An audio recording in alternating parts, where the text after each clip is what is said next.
നമ്മുടെ പ്രിയപ്പെട്ട സഹോദര വൈദികരുടെ ഒരു ഒത്തുചേരൽ മൗണ്ട് സെൻറ്റ് തോമസിനെ സംബന്ധിച്ചിടത്തോളം, ഈ തറവാട്ട് വീടിനെ സംബന്ധിച്ചിടത്തോളം ഒരുപാട് സന്തോഷം നൽകുന്നതാണ്, ഒരുപാട് അഭിമാനം ഉളവാക്കുന്നതാണ്. സഭയുടെ നാമത്തിൽ നിങ്ങളെല്ലാവരെയും ഏറെ ഇഷ്ടത്തോടും വാത്സല്യത്തോടും കൂടെ ഞാൻ സ്വാഗതം ചെയ്യുന്നു. നിങ്ങൾക്കെല്ലാവർക്കും ജൂബിലിയുടെ സർവ്വനൽവരങ്ങളും ദൈവാനുഗ്രഹങ്ങളും പ്രാർത്ഥനാപൂർവ്വം ആശംസിക്കുന്നു. My fathers, hearty congratulations.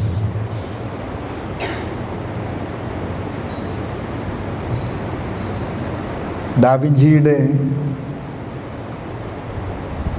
മനോഹരമായിട്ടുള്ളൊരു ചിത്രമുണ്ട്. നമ്മുടെ കർത്താവ് ശിഷ്യന്മാരുടെ കാലുകൾ കഴുകുന്ന രംഗമാണിത്. പത്രോസിൻ്റെ കാലുകൾ കർത്താവ് കഴുകി ആ കാൽപാദങ്ങൾ ചുംബിക്കാൻ അധരത്തോട് അടുപ്പിക്കുമ്പോൾ കർത്താവിൻ്റെ മുഖം ആ വെള്ളത്തിൽ പ്രതിബിംബിക്കുന്നു. മനോഹരമായിട്ടുള്ളൊരു പ്രതീകമാണ്. ഒരു മനുഷ്യൻ്റെ മുഖത്ത് കർത്താവിൻ്റെ മുഖം പ്രതിബിംബിക്കുന്ന മഹാത്ഭുതമാണ് നമ്മുടെ പൗരോഹിത്യം. നമ്മുടെ യോഗ്യത കൊണ്ടോ നമ്മുടെ അർഹത കൊണ്ടോ ഒന്നുമല്ല. കർത്താവ് തനിക്കിഷ്ടമുള്ളവരെ തന്നോട് ചേർത്ത് പിടിച്ചു. കഴിഞ്ഞ 25 വർഷക്കാലം അല്ല 50 വർഷക്കാലം നാം കർത്താവിൻ്റെ വഴികളിലൂടെ സഞ്ചരിക്കുകയാണ്. നമുക്കറിയാവുന്നതുപോലെ നമ്മുടെ ആരാധനാക്രമ വത്സരത്തിലെ പള്ളിക്കൂദാശ കാലത്തിൻ്റെ അവസാന യാമങ്ങളിലാണ് നമ്മൾ. ഈ പള്ളിക്കൂദാശ കാലത്തിലെ നമ്മുടെ പൗരോഹിത്യത്തിൻ്റെ ജൂബിലി ആഘോഷിക്കുന്നത് അർത്ഥവത്താണ്. കർത്താവിൻ്റെ കൂദാശ ചെയ്യപ്പെട്ട പള്ളികളാണ് നമ്മളെല്ലാ പുരോഹിതരും. കർത്താവിന് വേണ്ടി അഭിഷിക്തരായ, കർത്താവിൻ്റെ ദൗത്യം ഈ ലോകത്തിൽ തുടരാനായിട്ട് അവിടുന്ന് നിയോഗിച്ച് അയച്ചവരാണ് നമ്മളെല്ലാവരും.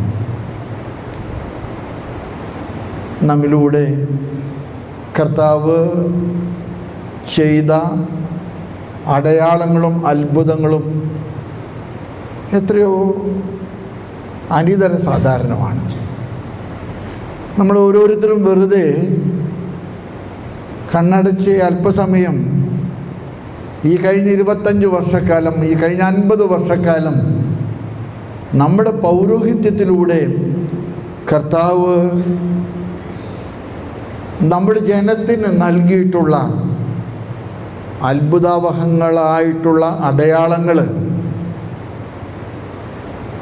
എത്ര മഹോന്നതമാണ്, എത്ര മഹത്തരമാണ്.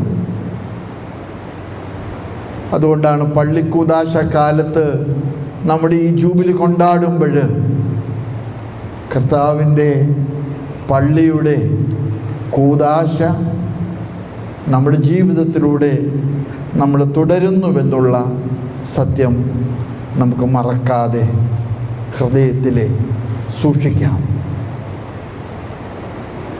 ജൂബിലിയെക്കുറിച്ചുള്ള ചിന്തകൾ നമ്മൾ ആദ്യം കാണുന്നത് പഴയ നിയമത്തിലെ ലേവായക്കാരുടെ പുസ്തകത്തിലാണ്.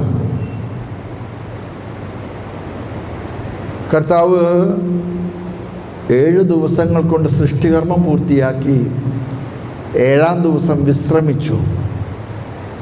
അതുകൊണ്ട് 7 ദിവസം പൂർത്തിയാകുന്ന ദിവസം കർത്താവിൻ്റെ ദിവസമാണ്. അതിനെയാണ് യഹൂദര് സാബത്ത് എന്ന് വിളിച്ചത്. 7 വർഷങ്ങൾ പൂർത്തിയാകുമ്പോൾ ഒരു സബാറ്റിക്കൽ ഇയറായി. 7 സബാറ്റിക്കൽ ഇയറുകൾ പൂർത്തിയാകുമ്പോൾ അത് ദൈവത്തിൻ്റെ ഇടപെടലിൻ്റെ ഒരു മഹാത്ഭുതമായിട്ട് യഹൂദന്മാർ കരുതി. അതുകൊണ്ട് 50-ാമത്തെ വർഷം അവർ മുഴക്കിയിരുന്ന കാഹളത്തിൻ്റെ പേരാണ് ജൂബേൽ. ഈ ജൂബേൽ എന്ന കാഹളത്തിൻ്റെ സ്വരം ദൈവത്തിൻ്റെ മഹോന്നതമായ ഇടപെടലിലെ മനുഷ്യൻ പ്രകടിപ്പിക്കുന്ന സന്തോഷത്തിൻ്റെയും ആനന്ദത്തിൻ്റെയും അഭിമാനത്തിൻ്റെയും കടപ്പാടുകളുടെയൊക്കെ സ്മരണകളാണുള്ളത്. നിങ്ങളെ സംബന്ധിച്ചിടത്തോളം കർത്താവിൻ്റെ കാഹളം സഭ നിങ്ങൾക്ക് വേണ്ടി മുഴക്കുകയാണ്. നിങ്ങളിലൂടെ വന്നു ചേർന്നിട്ടുള്ള വലിയ അനുഗ്രഹങ്ങൾക്ക് ദൈവത്തോട് നന്ദി പറയാൻ. ജൂബിലി എന്തിനാണ് യഹൂദന്മാരെ ആഘോഷിച്ചത് എന്ന് ബൈബിൾ പണ്ഡിതന്മാരെ നടത്തുന്ന പഠനങ്ങൾ നമ്മെ ഏറെ ബലപ്പെടുത്തുന്നതാണ്. ജൂബിലി ആഘോഷിച്ചിരുന്നത് 3 കാര്യങ്ങൾക്ക് വേണ്ടിയിട്ടാണ്. ഒന്ന്, പിറകോട്ട് തിരിഞ്ഞു നോക്കി കരങ്ങൾ കൂപ്പാൻ, ദൈവത്തിൻ്റെ അനന്തമായ ഇടപെടലുകൾക്ക് ദൈവമേ നന്ദി എന്ന് പറയാൻ. ജൂബിലി ആഘോഷിക്കുന്നത് രണ്ടാമതായിട്ട് നമ്മുടെ ഉള്ളിലേക്ക് തന്നെ നോക്കാനാണ്. ജൂബിലി വർഷം ഒരു ആത്മശോധനയുടെ വർഷമാണ്. ദൈവം എനിക്ക് നൽകിയ നാണയങ്ങൾ വർദ്ധിപ്പിച്ചു. ദൈവം ആഗ്രഹിച്ചിടത്തോളം അത് വർദ്ധിപ്പിക്കാൻ എനിക്ക് കഴിഞ്ഞു. ദൈവം നൽകിയ നാണയങ്ങൾ അലസനായ ദാസൻ കുഴിച്ച് മൂടി വെച്ചതുപോലെ എൻ്റെ ജീവിതത്തിൽ സംഭവിച്ച സന്ദർഭങ്ങളുണ്ടോ? പിറകോട്ട് നോക്കുന്നത് പോലെ നമ്മുടെ ഉള്ളിലോട്ട് നോക്കാൻ ജൂബിലി വർഷം നമ്മെ പ്രാപ്തരാക്കണം. നമുക്ക് അഭിമാനിക്കാൻ ഒരുപാട് സന്ദർഭങ്ങൾ ദൈവം ഒരുക്കിയിട്ടുണ്ട്. നമുക്കതേക്കുറിച്ചിട്ട് അഹങ്കരിക്കുക എന്നതിനേക്കാൾ കൂടുതൽ ദൈവമേ 5 അപ്പവും 2 മീനും കൊടുത്ത കുഞ്ഞിനെ പോലെ എൻ്റെ കയ്യിലെ ദുർബലമായിട്ടുള്ള നിക്ഷേപങ്ങൾ നീയെടുത്ത് വാഴ്ത്തി കഴിഞ്ഞ 25 വർഷങ്ങൾ, കഴിഞ്ഞ 50 വർഷങ്ങൾ മുറിച്ച് പങ്കിട്ടപ്പോൾ എല്ലാവരും തിന്ന് തൃപ്തരായി എന്ന് സുവിശേഷം പറയുന്നു. കർത്താവ് ഈ തൃപ്തിക്ക് ഒരടയാളം വെച്ചു. ബാക്കി വന്ന കഷ്ണങ്ങൾ നിങ്ങൾ നിറയ്ക്കുക കുട്ടകളിൽ. സുവിശേഷം എത്ര മനോഹരമായിട്ടാണ് പറയുന്നത്.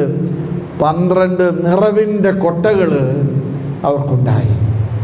സ്നേഹമുള്ള എൻ്റെ സഹോദര വൈദികരെ, ഈ നിറവിൻ്റെ കൊട്ടകളുടെ മനസ്സിൻ്റെ ആനന്ദവും ആഘോഷവുമാണ് നമ്മുടെ ജൂബിലി. നമുക്ക് കുറവുകളുണ്ടായിട്ടുണ്ടാകാം, നമ്മൾ വീണുപോയ സന്ദർഭങ്ങളുണ്ടായിട്ടുണ്ടാകാം. പക്ഷേ ദൈവം എന്നെ എടുത്തുയർത്തി വാഴ്ത്തി, എന്നെ എടുത്ത് മുറിച്ചു, എന്നെ മറ്റുള്ളവർക്ക് വേണ്ടി കൊടുത്തു. അവരുടെ വിശപ്പടക്കാൻ ദൈവം എന്നെ അടയാളമാക്കി ഉപയോഗിച്ചു. അതുകൊണ്ട് പിറകോട്ട് നോക്കുന്ന നമ്മൾ കടപ്പാടുകളുടെ ഓർമ്മകൾ പുതുക്കുമ്പോൾ, ഉള്ളിലോട്ട് നോക്കുന്ന നമ്മൾ നമ്മിലൂടെ വന്ന നന്മകൾ അതേ ഓർത്ത് ദൈവത്തോട്, ദൈവമേ എന്നെ ഉപയോഗിച്ചതിനെ, എന്നെ നീ എടുത്ത് വാഴ്ത്തിയതിന് നന്ദി പറയാനുള്ളൊരവസരമാണ്. ജൂബിലി അവസാനിക്കാൻ പാടില്ല.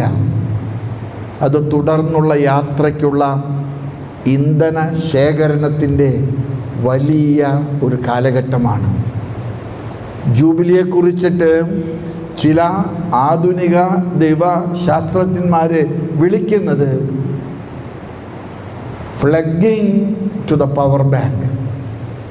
ജൂബിലി ആഘോഷം നമ്മളെ വീണ്ടും പവർ ബാങ്കിലേക്ക് കുത്താനുള്ള, ചോർന്നുപോയ നമ്മുടെ, നഷ്ടപ്പെട്ടു പോയ നമ്മുടെ തനിമകൾ, നമ്മുടെ ആവേശങ്ങൾ, അതൊക്കെ വീണ്ടും കർത്താവിൽ നിന്ന് ശേഖരിക്കാൻ കർത്താവ് നമുക്ക് നൽകുന്ന ഒരു ശക്തി സംഭരണത്തിൻ്റെ കാലഘട്ടമാണ് ഇത്. ഞാൻ ചിലപ്പോഴേ എൻ്റെ മനസ്സിൽ ഓർക്കാറുണ്ട്, നമ്മൾ പിറകോട്ട് തിരിഞ്ഞ് നോക്കുമ്പോഴേ ഏറ്റവും കൂടുതൽ നമുക്ക് കടപ്പാടുള്ളത് നമ്മുടെ മാതാപിതാക്കളോടും കുടുംബാംഗങ്ങളോടാണ്. നമുക്കൊരിക്കലും മറക്കാൻ പറ്റില്ല. ഒരു നല്ല അച്ഛൻ ഒരു നല്ല കുടുംബത്തിൻ്റെ, ദൈവത്തിൻ്റെ ഇടപെടലിൻ്റെ ദാനമാണ്. പഠിച്ച സെമിനാരിയോ യൂണിവേഴ്സിറ്റിയിൽ നിന്ന് എടുത്ത ഡിഗ്രി ഒന്നും നോക്കേണ്ട കാര്യമില്ല. ഒരു നല്ല അച്ഛൻ ഒരു നല്ല കുടുംബത്തിൻ്റെ ദാനമാണ്. അതുകൊണ്ട് തന്നെ ഫ്രാൻസിസ് മാർപ്പാപ്പ എപ്പോഴും പറയാറുണ്ട്, പൗരോഹിത്യത്തിൻ്റെ ഗുണമേന്മ നിശ്ചയിക്കുന്നത് സെമിനറിയിലെ പരിശീലനമല്ല, മറിച്ച് കുടുംബങ്ങളിൽ നടത്തുന്ന ഇടപെടലിൻ്റെ പരിവർത്തനമാണ്. അതുകൊണ്ട് നമ്മുടെ മാതാപിതാക്കൾ, നമ്മുടെ കുടുംബാംഗങ്ങൾ, നമ്മുടെ മൈനർ സെമിനറി, നമ്മളെ പരിശീലിപ്പിച്ച മേജർ സെമിനറികൾ, നമ്മെ വഴി നടത്തിയ ആധ്യാത്മിക പിതാക്കന്മാർ, അവരൊക്കെ ഓർക്കാനുള്ള വലിയ ഓർമ്മയുടെ ദിനമാണിത്. നന്ദി പറയാൻ തിരിച്ചു വന്ന ഒരു പാവപ്പെട്ട സ്ത്രീ, അവൾ രക്തസ്രാവം കൊണ്ട് കഷ്ടപ്പെട്ടവളാണ് ദീർഘകാലം. പക്ഷെ കർത്താവിൻ്റെ മുൻപിൽ അശുദ്ധയായ അവൾക്ക് വരാൻ അവകാശമില്ലാത്തത് കൊണ്ട് ജനക്കൂട്ടത്തിൻ്റെ ഇടയിലൂടെ അവൾ സ്പേസ് ഉണ്ടാക്കിയിട്ട് കർത്താവിൻ്റെ വസ്ത്രത്തിൻ്റെ വിതുമ്പിളിൽ തൊട്ടു. തൽക്ഷണം അവളുടെ രക്തസ്രാവം നിലച്ചു. ആരാണ് എന്നെ തൊട്ടത് എന്ന് കർത്താവ് ചോദിച്ചു. എന്നിൽ നിന്ന് ശക്തി നിർഗളിച്ചുവല്ലോ. ആ പാവപ്പെട്ട സ്ത്രീ കൂപ്പിയ കരങ്ങളോട്, നിറഞ്ഞ കണ്ണുകളോട് കർത്താവിൻ്റെ മുന്നിൽ വന്ന് പറഞ്ഞു, ഇത് ഞാനാണ്. ഒരുപക്ഷെ നമ്മുടെ ജൂബിലി കർത്താവിൻ്റെ വസ്ത്രങ്ങളിലെ നമുക്കുള്ള കൂട്ടുപങ്കാളിത്തമാണ്. നമ്മളീ ധരിക്കുന്ന തിരുവസ്ത്രങ്ങളൊക്കെ തന്നെ തിരുശേഷിപ്പുകളാണ്. കർത്താവിൻ്റെ ദൗത്യത്തിൽ എന്നെ കൂട്ടിച്ചേർത്തതിൻ്റെ ഓർമ്മകളുടെ തിരുശേഷിപ്പുകൾ. നമുക്ക് കർത്താവിനോട് നന്ദി പറയാനായിട്ട് ഈ വലിയ അവസരം കാരണമാകണം. ജൂബിലിയുടെ ഏറ്റവും നിർണായകമായിട്ടുള്ള ഒരു കാഴ്ചപ്പാട് കഴിഞ്ഞത് ഓർത്ത് കരയുകയും നൽകിയ നന്മകളെ ഓർത്ത് നന്ദി പറയുകയും മാത്രമല്ല, കഴുകി വൃത്തിയാക്കപ്പെട്ട ഹൃദയത്തോടും ശുദ്ധമാക്കപ്പെട്ട മനസ്സാക്ഷിയോടും കൂടെ കർത്താവിന് നിൻ്റെ തിരുമുൻപിൽ നിൽക്കാൻ എന്നെ നീ പ്രാപ്തനാക്കണമേ എന്ന് കണ്ണുനീരോടുകൂടെ പ്രാർത്ഥിക്കാനുള്ള അവസരമാണ്.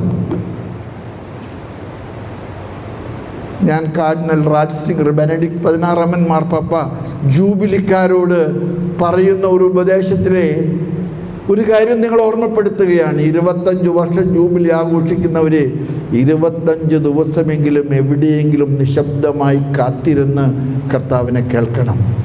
50 വർഷത്തെ ജൂബിലി ആഘോഷിക്കുന്നവർ 50 ദിവസമെങ്കിലും ശാന്തമായിട്ട് കർത്താവിൻ്റെ മുൻപിൽ കരം കൂപ്പണം.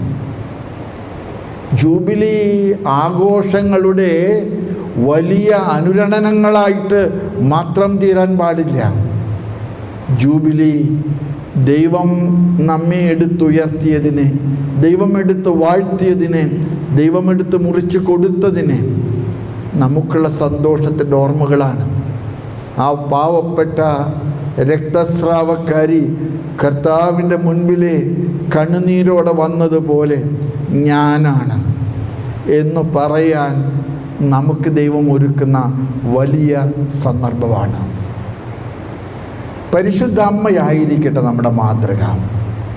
പൗരോഹിത്യത്തെ ആത്മശോധന ചെയ്യുമ്പോൾ എൻ്റെ 25 വർഷവും എൻ്റെ 50 വർഷവും ഞാൻ ആത്മശോധന ചെയ്യുമ്പോൾ നമ്മുടെ മനസ്സിൽ പരിശുദ്ധ അമ്മ നടത്തിയ യാത്രകളുടെ ഒരു അനുഭവത്തിൻ്റെ ഓർമ്മ നമ്മൾ കൊണ്ടാടണം. തിടുക്കത്തിൽ സഞ്ചരിച്ച മറിയം, മേരി ഇൻ ഹേസ്റ്റ്. പൗരോഹിത്യം പ്രിയപ്പെട്ട സഹോദര വൈദികർ അതാണ്. എന്നാണോ ആലസ്യം ഒരു പുരോഹിതനെ ബാധിക്കുന്നത്, അവൻ ക്യാൻസറിൻ്റെ ഫസ്റ്റ് സ്റ്റേജിലാണ്. ആലസ്യമില്ലാതെ ഉത്സാഹത്തോടുകൂടെ പ്രവർത്തന നിരതനാകുന്ന മറിയം തിടുക്കത്തോടെ. ഞാൻ എപ്പോഴും പറയാൻ ആഗ്രഹിക്കുന്നൊരു കാര്യമുണ്ട്.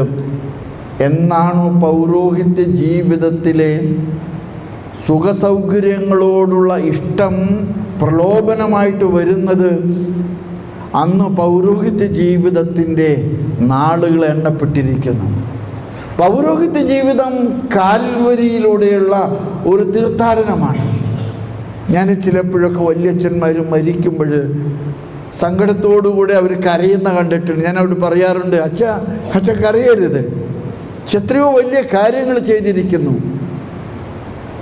സഹോദര വൈദികരൊക്കെ വലിയ വലിയ പള്ളികളിലേക്ക് പോയപ്പോൾ ആരും പോകാത്ത പള്ളികളിലേക്ക് അച്ഛൻ പോയി. അവിടെ അച്ഛൻ നട്ടെല്ലാം നുറുങ്ങി പണിയെടുത്തു. ഇന്നതൊരു വലിയ പള്ളിയാണ്, ഇന്ന് അത് വലിയൊരു തീർത്ഥാടന കേന്ദ്രമാണ്. അച്ഛൻ്റെ ശുശ്രൂഷകൾ കർത്താവ് എടുത്ത് വാഴ്ത്തി വർദ്ധിപ്പിച്ചു.